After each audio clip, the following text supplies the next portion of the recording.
يا بني إسرائيل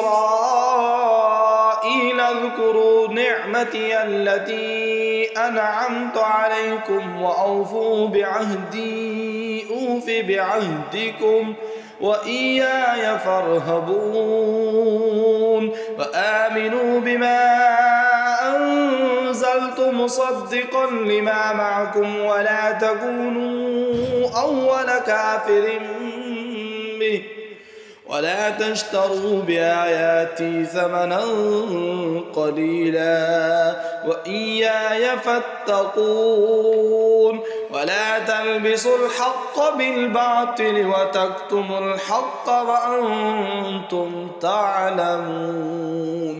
وأقيموا الصلاة وآتوا الزكاة واركعوا مع الراكعين أتأمرون الناس بالبر وتنسون أنفسكم وأنتم تتلون الكتاب أفلا تعقلون واستعينوا بالصبر والصلاة وإنها لكبيرة إلا على الخاشعين الذين يظنون أنهم ملاقو ربهم وأنهم إليه راجعون يا بني إسرائيل اذكروا نعمتي التي أنعمت عليكم وأني فضلتكم على العالمين واتقوا يوما لا تجزي نفس عن نفس شيئا ولا يقبل منها شفاعة ولا يؤخذ منها عدل ولا هم ينصرون وإذ نجيناكم من آل فرعون يصومونكم سوء العذاب يذبحون أبناءكم ويستحيون نساءكم وفي ذلكم بلاء من ربكم عظيم وإذ فرقنا بكم البحر فأنجيناكم وأغرقنا آل فرعون وأنتم تنظرون وإذ واعدنا موسى 40 ليلة ثم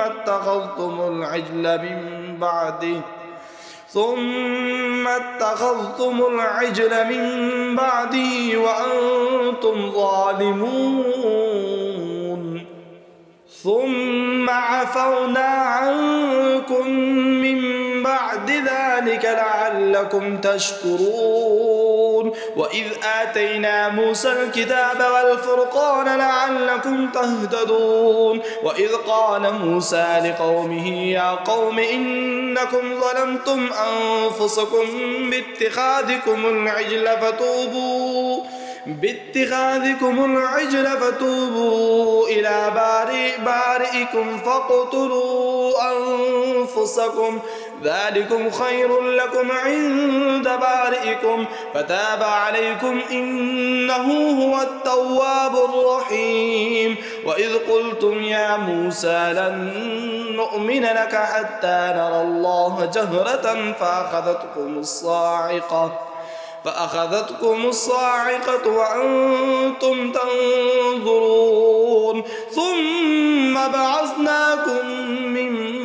بعد موتكم لعلكم تشكرون وظللنا عليكم الغمام وأنزلنا عليكم المن والسلوى كلوا من طيبات ما رزقناكم وما ظلمونا ولكن كانوا أنفسهم يظلمون وإذ قلنا ادخلوا هذه القرية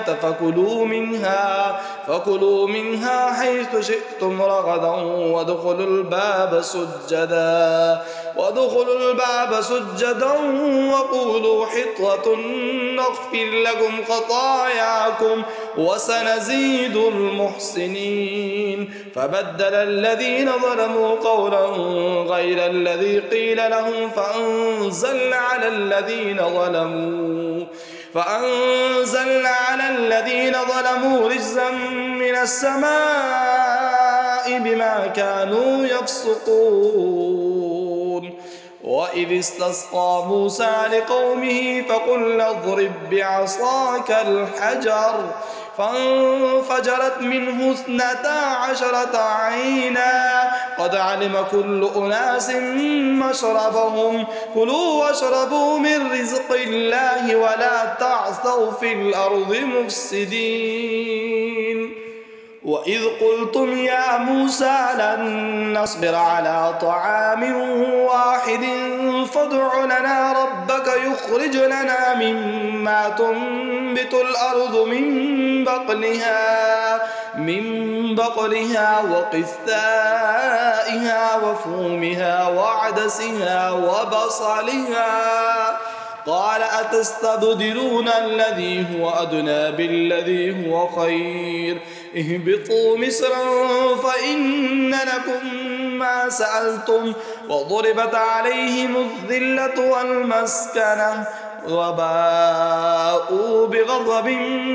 من الله ذلك بأنهم كانوا يكفرون بآيات الله ويقتلون النبيين بغير الحق ذلك بما عصوا وكانوا يعتدون إن الذين آمنوا والذين هادوا والنصارى والصابئين من آمن بالله واليوم الآخر وعمل صالحا فلهم أجرهم عند ربهم ولا خوف عليهم ولا هم يحزنون وإذ أخذنا ميثاقكم ورفعنا فوقكم الطور خذوا ما آتيناكم بقوة واذكروا ما فيه لعلكم تتقون ثم توليتم من بعد ذلك فلولا فضل الله عليكم ورحمته لكنتم من الخاسرين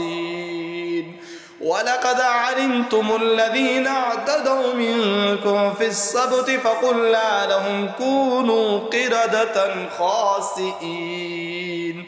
فجعلناها نكالا لما بين يديها وما خلفها وموعظة للمتقين وإذ قال موسى لقومه إن الله يأمركم أن تذبحوا بقرة قالوا أتتخذنا هزوا قال أعوذ بالله أن أكون من الجاهلين قالوا ادع لنا ربك يبين لنا ما هي قال إنه يقول إنها بقرة لا فارض ولا بكر عوان بين ذلك ففعلوا ما تؤمرون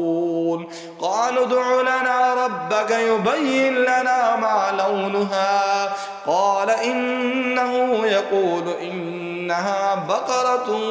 صفراء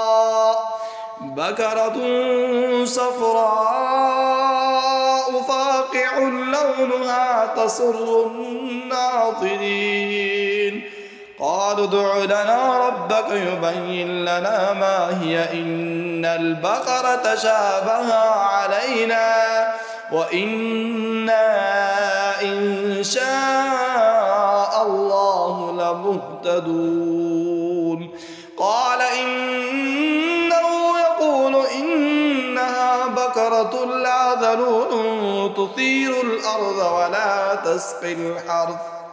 ولا تسقي الحرث مسلمة لا شية فيها قالوا الآن جئت بالحق بالحق فذبحوها وما كادوا يفعلون.